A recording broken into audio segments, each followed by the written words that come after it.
Պարոն Խալաթյան, Ադրբեջանի ԱԳՆ ծառայության ղեկավարը այսօր հայտարարել է, որ Հայաստանի հետ խաղաղության պայմանագիր կստորագրվի, երբ բոլոր պայմանները կատարվեն, նկատի ունենալով սահմանադրության փոփոխությունը Հայաստանի։ Նա սա կապել է նաև Վաշինգտոնում ստորագրված փաստաթղթերի հետ, ինչպես կմեկնաբանեք։ Ադրբեջանը շարունակում է իր մանիպուլյացիոն գործունեությունը, այսինքն իր այսպես կամայական մեկնաբանությունն է տալիս, ուրեմն թե ուրեմն Վաշինգտոնյան հռչակագրին, թե այդ հռչակագրից բխող Հայաստանի պարտավորություններին եւ ըստ էության անորոշ ժամանակով ուրեմն հետաձգում է փաստացի խաղաղության պայմանագրի ստորագրումը։ Իհարկե ես այն վերլուծաբաններից եմ, որ ասել եմ եւ հիմա էլ պնդում եմ, որ Թրամփի մասնակցությամբ եւ քաղաքական հովանու ներքո կնքված հռչակագիրը այս պահին բավարար է ապահովելու փաստացի խաղաղություն, որովհետեւ այդ հռչակագրով ստանձնած պարտավորությունների մեծագույն մասը նաեւ կա նախաստորագրված խաղաղության պայմանագրում։ Եվ կարծում եմ, որ Ադրբեջանը չունի եւ չի կարող ունենալ այն քաղաքական քաշը, որպեսզի տորպեդահարի Թրամփի հովանու ներքո ստորագրված հռչակագիրը, որը ի տարբերություն նախաստորագրված խաղաղության պայմանագրի ուժի մեջ է վավեր փաստաթուղթը եւ գործում է, հա։ Միևնույն ժամանակ պետք է նշել, որ Ադրբեջանի կողմից հռչակագրին տրված մեկնաբանությունը կամայական է, ինչպես տեսնում ենք, Ադրբեջանը փորձում է հենց գործող, արդեն իսկ գործող իրավական ակտ հանդիսացող հռչակագրում տեսնել Հայաստանի կողմից սահմանադրության փոփոխության պահանջ,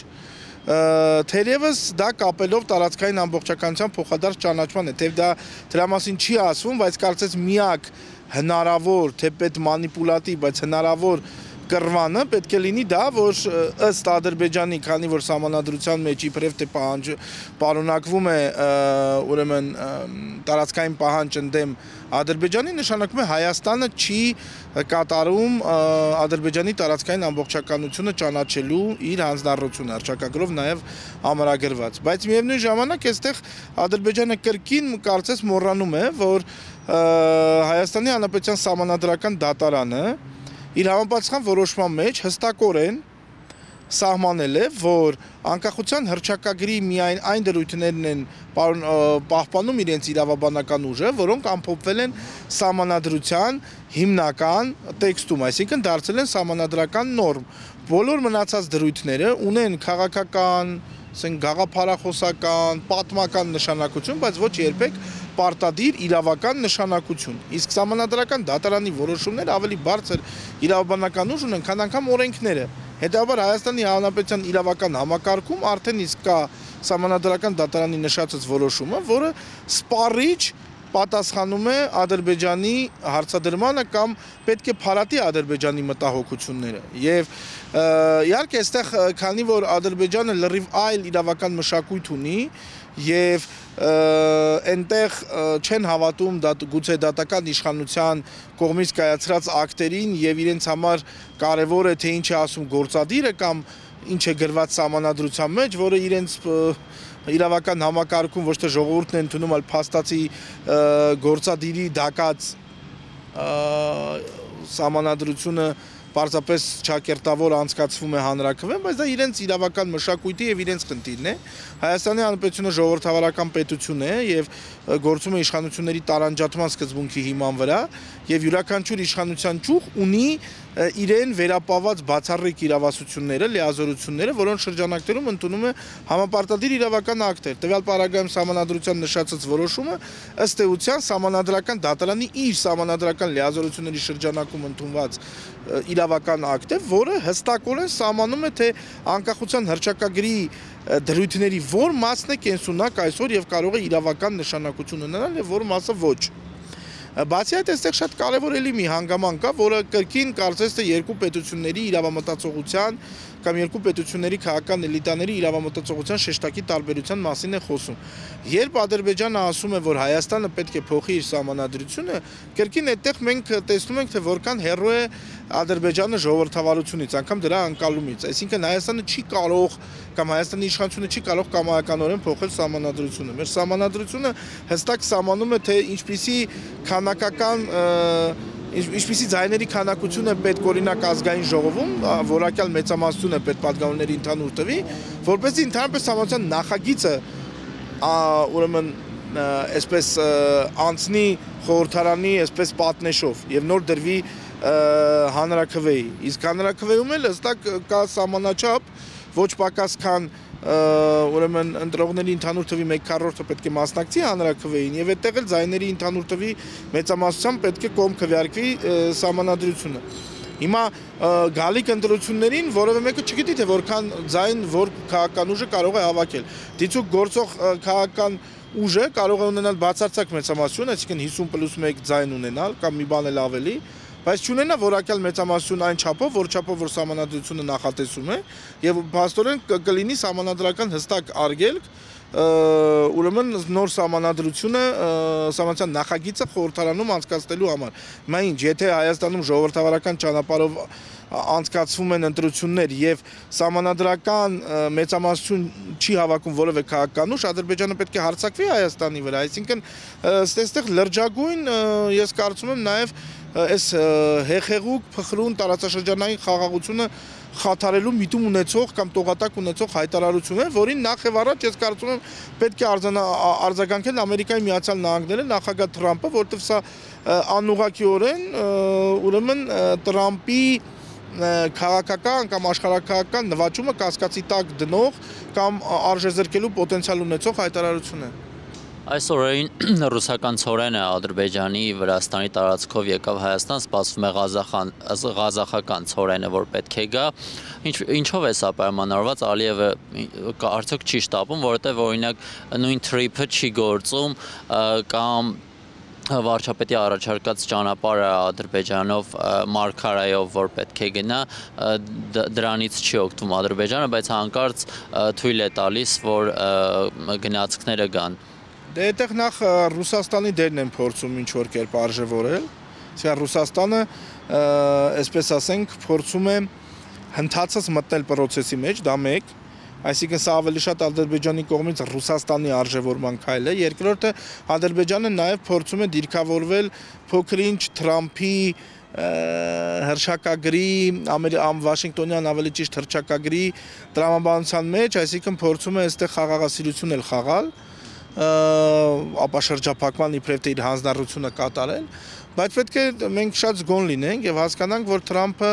որ Ալիևը չի ուզում խաղաղություն իրականում։ Ալիևը այսօր պարզապես չի տեսնում Հայաստանի վրա հարձակվելու հնարավորություն, որովհետև ձևավորվում է մի ինստիտուցիոնալ բալանս, աշխարհակաղակական ուժային բալանս, որը տեսանելի ապագայում պետք է որ արգելի նրան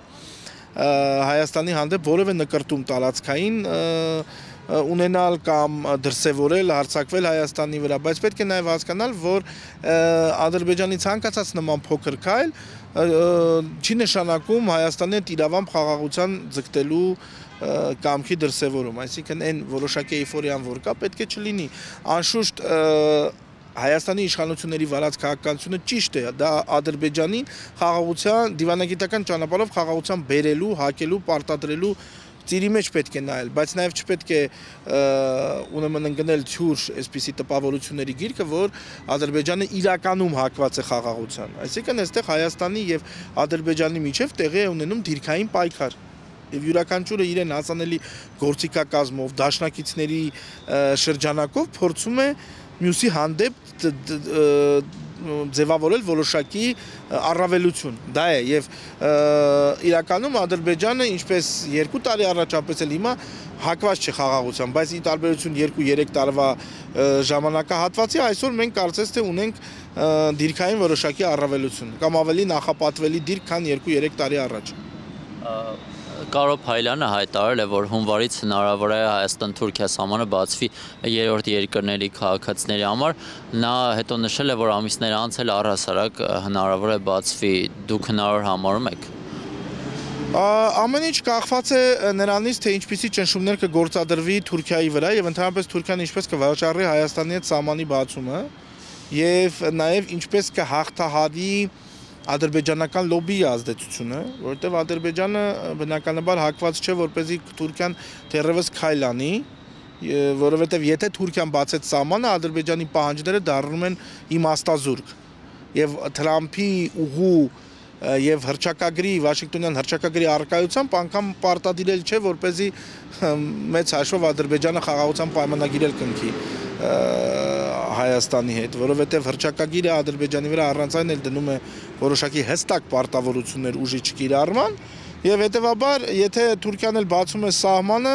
Ադրբեջանի պահանջները դառնում են պարզապես օդի տատանում։ Եվ դրա համար կենսական նշանակություն է ունենալու Ադրբեջանի համար համոզել Թուրքիային, որ առնվազն բավարարվի երրորդ երկրների համար սահմանի բացումով, բայց ոչ լիարժեք սահմանի բացմամբ։ Եվ հետեւաբար ես այստեղ 50-50 կհամարեմ հավանականությունը, այստեղ լուրջ դիվանագիտական մակոկային դիվանագիտական պայքար է գնում, որի վերջնարդյունքը դեռևս հստակ չենք կարող մատնանշել։ Մարտի 1-ի գործով դատարանը թույլատրել է փոխել իրավական գնահատականը, սա ինչպես կմեկնաբանեք, ինչ է ենթադրում եւ մի այդ վերջին վճիռը ինչպես կազդի դրա վրա։ Այս ներկա պահին մեր գործող օրենսդրությունը թույլ է տալու լավագույն դեպքում այն էլ եթե ամբաստանյալները, մեղադրյալները պնդեն, միջնորդեն, վարույթը շարունակել, որովհետև վաղեմության ժամկետները նոր մեղադրանքի շրջանակներում կիրառվող քրեական հոդվածով նույնպես անցել են, այսինքն եթե հատուկ միջնորդություն չլինի մեղադրյալների կողմից գործը կկարճվի էլի վաղեմության ժամկետը անցնելու հիմքով, իսկ եթե պնդեն, որ գործը շարունակվի, լավագույն դեպքում կարող են մեղադրյալները մեղավոր ճանաչվել, բայց նրանց նկատմամբ պատիժը փաստացի չի կիրառվի եւ նրանց ազատությունը չի սահմանափակվի, այսինքն ցավոք սրտի մենք ունենանք մի իրավիճակ, որ կունենանք իրավաքաղաքական ամբողջական գնահատական տեղի ունեցածին, բայց մեղավորները փաստացի չեն պատժվի։ Պարոն Խալացյան, Հայաստանում տարբեր քաղաքական ուժերի կարգառուն դեմքեր անցնում են քրեական վարույթներով եւ ընտրությունների ընդառաջ պարզ է, որ նրանք ֆինանսական մեծ ռեսուրսների են տիրապետում, նաեւ արտաքին ֆինանսական միջոցների, ըստ ձեզ ինչպես է հնարավոր իրավական ճանապարհով թեկուզ դրա օգտագործումը որոշակի սահմանափակել կամ եկող աղբյուրների վրա վերահսկողություն դնել։ Տեսեք, ընդհանրապես կուսակցություններին արգելվում է մեծամասամբ դրսից ֆինանսավորվել։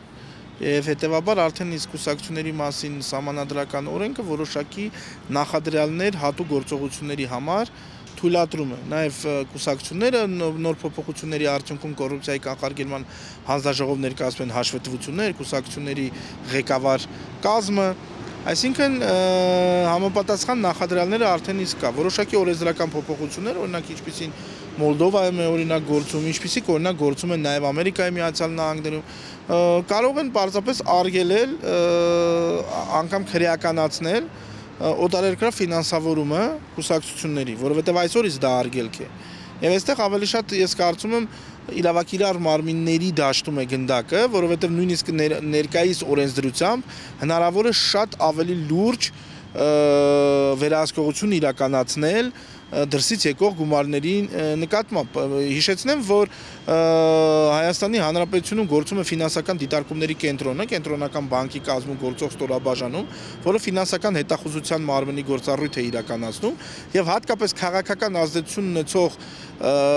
ուրեմն անձանց նկատմամբ այսօր մեզ մոտ օրենսդրորեն սահմանված են հատուկ ընթացակարգեր, որ բանկերը պարտավոր են հատուկ մոնիթորինգ իրականացնել որոշակի անձանց անվամբ եւ կուսակցությունների անվամբ եկող գումարների նկատմամբ եւ համապատասխան կասկածների պարագայում այդ մասին հայտնել կենտրոնական բանկին, որը փողերի լվացման եւ այլ ուրեմն կասկածներ ունենալու պարագայում հատուկ հաղորդում է ներկայացնում դատախազություն։ Այսինքն այնպես չի, որ այսօր մեր ինստիտուցիոնալ համակարգը օրինակ չի կարող պայքարել դրսից եկող կասկածելի գումարների դեմ։ Այլ հարց է, որ կա արդյոք քաղաքական կամք թե ոչ։ Որ ընտրություններից խոսեցինք, նորից կապակցենք նախորդ թեմայի հետ, կարող ենք ենթադրել, որ Ադրբեջանը ընտրությունների արդյունքը անգամ կարող է կապել խաղաղության պայմանագրի չստորագրման կամ Վաշինգտոնում իբր պայմանավորվածությունները չկատարելու հետ, ուզ ձեզ առհասարակ ընտրություններում ինչ արդյունք կարող է գրանցվել։ Ընտրություններում ցանկացած արդյունք, որը ըստ Ադրբեջանի բավարար չի լինի, որպեսզի իբրև թե իր պահանջով, չնայած դա հերյուրանք եւ իշխանությունը բազմից ասել է, բայց Ադրբեջանը ցանկացած դեպքում, եթե սահմանադրական փոփոխությունների, նոր սահմանության ընդունման համար բավարար ձայներ չլինեն խորհրդարանում, նա դա կարող է իր համար կազուս բելի ընկալել, նա ինձ թվում է դրան էլ տանում է, ինչպես անել, որպեսզի չխախտելով առերևույթ իբրև թե չխախտելով Վաշինգտոնյան հռչակագիրը համոզել ԱՄՆ-ին, որ Հայաստանն է խախտում այն, բայց ես կարծում եմ, որ դա Ադրբեջանին չի հաջողվի։ Այս խոսակցության մեջ կարող ենք ենթադրել, որ նաև արևմտյան Ադրբեջանի այդ խոսույթը, որ պետք է ադրբեջանցիները վերադառնան, Գյոլչա Ալիևներ ասել, ու հենց Հայաստանի ընտրությունների վրա ազդելու համար կարող է արվել։ Ես չեմ բացառում, այո, եւ ընդհանուր առմամբ Ադրբեջանը ձևավորում է մի խոսույթ, որը նրան թույլ կտա Հայաստանում ընտրությունների ցանկացած ելք, որը ըստ իրեն չի համապատասխանում իր առավելապաշտական շահերին, դա ընկալել որպես ձեռբերված պայմանավորվածությունների խախտում եւ փորձել ԱՄՆ-ին, ամերիկյան կողմին հավատացնել, որ Հայաստանն է ուրեմն խախտող կողմը, բայց հաշվի առնելով, որ Ադրբեջանի ձեռքին ըստ էության հաղթաթուղ դիվանագիտական այս պահին չկա, դա չի հաջողվելու իրեն, ես կարծում եմ դիվանագիտական առումով, բայց եւ չպետք է այլևալ ուժերի աջակցության պարագայում, որոնք իրեն որոշակի քարտ բլանշ կտան, ինչպես 2020 թվականին, չի բացառվում, որ Ադրբեջանը գնա սրացման, այսինքն ոչինչ բացառել պետք չէ, ամենայն դեպս պետք է շատ զգոն լինել եւ չթերագնահատելով հանդերձ, բայց նաև չգերագնահատել են փոքր քայլերը, որ Ադրբեջանը անում է, փորձել խորամուխ լինել, թե ինչին է Ադրբեջանի դա պետք, որտեղ հասկանալի է, որ դա Գյոյչայի եւ նման այլ տխրահռչակ բառամթերքի կիրառմամբ քարոզչության ֆոնին դժվար թե Ադրբեջանը ուզենա Հայաստանին շատ արագ եւ որակյալ արագ կերպով որակյալ հացահատիկ մատակարարել։ Այսքանը շնորհակալություն։